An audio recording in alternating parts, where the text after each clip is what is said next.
Today we are going to review this specific website showing on your screen.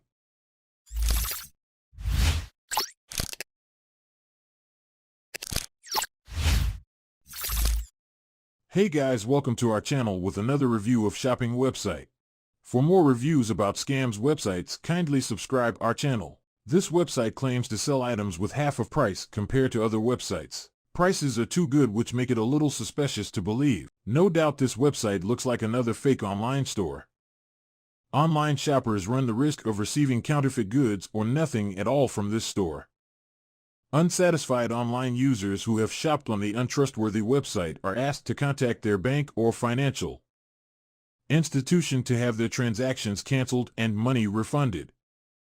Nowadays, what these websites do is that they will give you the tracking number upon ordering, and will send you the 3 face masks of worth less than $1 no matter what you order. They will going to send you the face masks or some toys, so that they can claim that they have delivered the package, and PayPal and banks, upon confirming, would get to know that parcel is delivered, and the customer will not get the refund easily in such cases. I advise you all to stay away from these kinds of websites to stay safe online.